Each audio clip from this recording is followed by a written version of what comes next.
जो इंसान कभी पाउडर नहीं लगाया फूल के चेहरे पर, आज उसको विवाह के लिए थोड़ा सा इधर इधर हो जा। खोलना पड़ रहा है। कैसे करेगा? हाँ गण बेचारे खूब परेशान हो गए, कैसे करें कैसे करें। भगवान बोले, गण बोले कि भगवान हमें श्रृंगार करने नहीं आता। भगवान बोले आप लोग जैसा हमारा श्रृंगार करेंगे हमें वही पसंद रहेगा, वो बहुत ही उत्तम होगा। हम आपके श्रृंगार के लिए उत्साहित हैं। गणों की नजर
अरे तभी दूल्हा पता चलता है।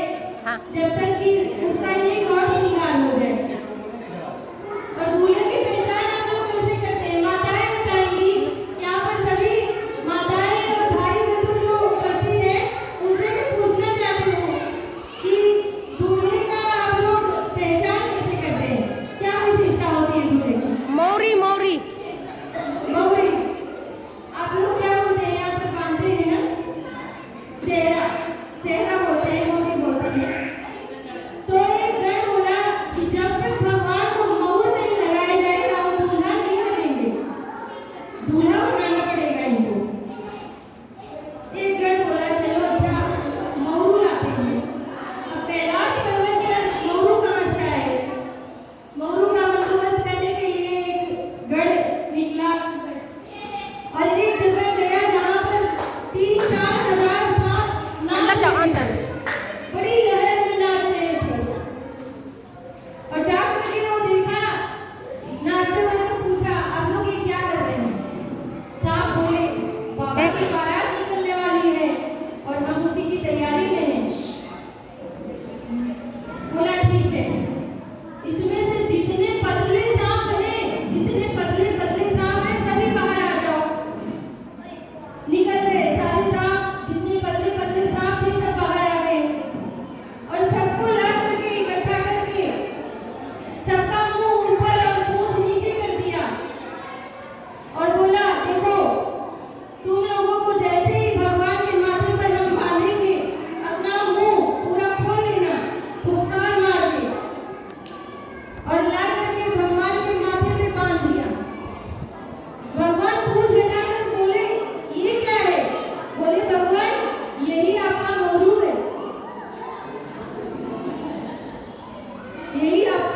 मोरू है। बोले वाह बहुत सुंदर, ऐसा मोरू तो कभी किसी ने बांधा ही नहीं होगा।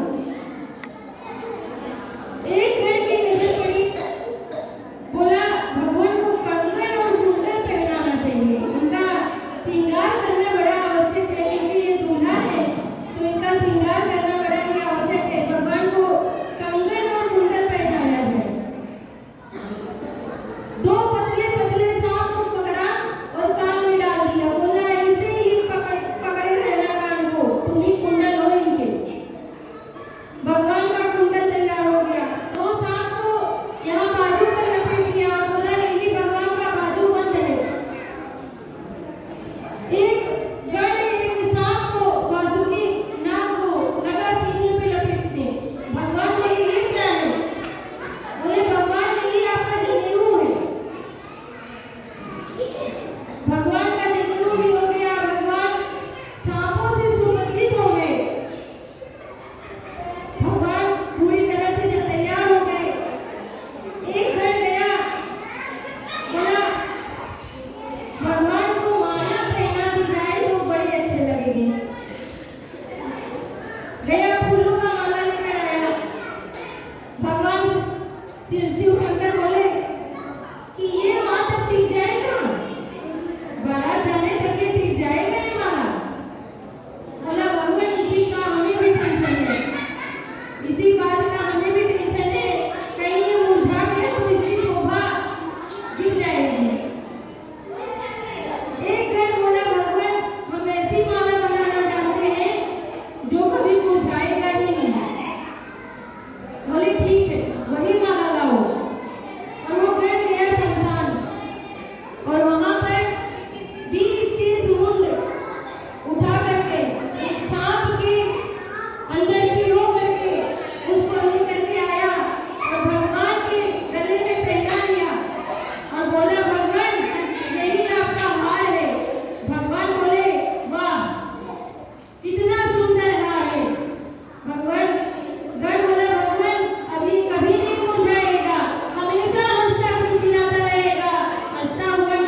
आपके लिए मैं कुछ भी कर सकता हूँ।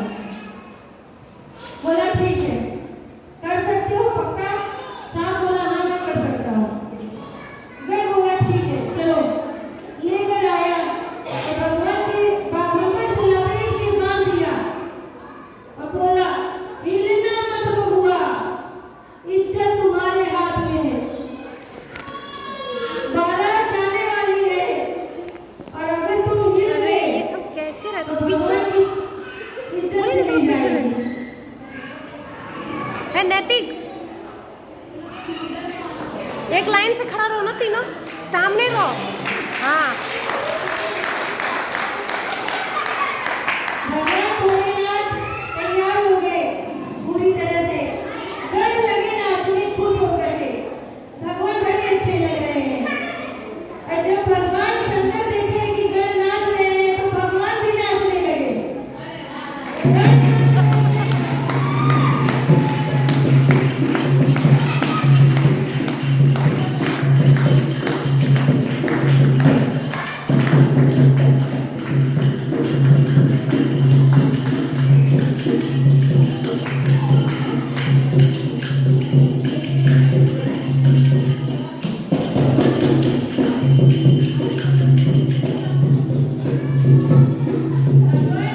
क्यों नाच रहे हैं? क्योंकि उनमें बच्चे नाच रहे हैं, गण नाच रहे हैं।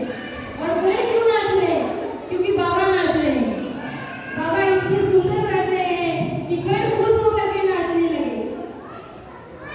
और अब गण बोले भगवान आप तो तैयार हो गए, 4:30 बज गया है लेकिन कोई बाराती अभी तक आया नहीं है। बड़े परेशान। शंकर भगवान बोले इंतजार करो, 5 बजे का टाइम दिया गया है, 5 बजने दो आ जाएंगे। 5 बजा, सारे देवी देवता सब परिवार उपस्थित हुए। सारे देवी देवता अपने परिवार सहित कैलाश पर्वत पर प्रकट हुए।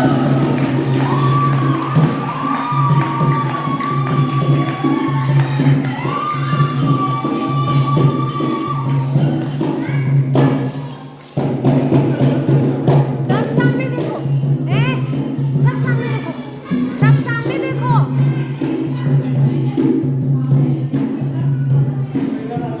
आधा उधर जाओ, आधा इधर रहो। जाओ जाओ। और उनके ये गण बड़ा एगो फोटो नाचते नाचते ये पूरा का एगो फोटो लिख देगा। हरे कर त्रिशूलेरु डमरू विराजा, हरे त्रिशूलेरु डमरू विराजा, हरे बसवकड़ी बाजहि बाजा, हरे बसवकड़ी। कहीं भी जाती है पहले उनकी उत्सुकता होती है कि दूल्हा देखिए कैसा है, दूल्हा कैसा तैयार हुआ है।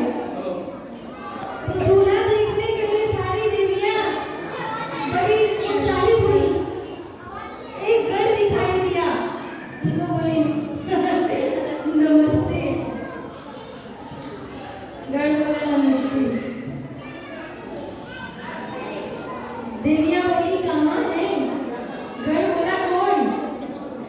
देवियां बोली अरे दूल्हा सरकार। गण बोले बड़ी उत्सुकता है ना मन में देखने की। देवियां बोली जी उन्हीं को तो देखने आए हैं। गण बोला आइए मैं दिखाता हूँ।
भीगी दे।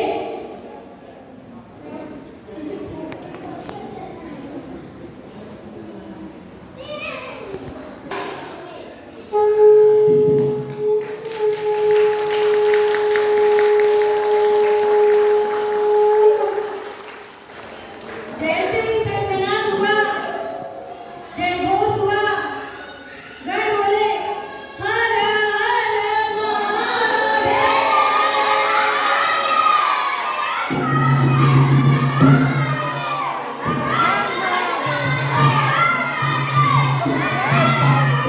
सब सामने आओ सब एक लाइन से खड़ा हो जाओ।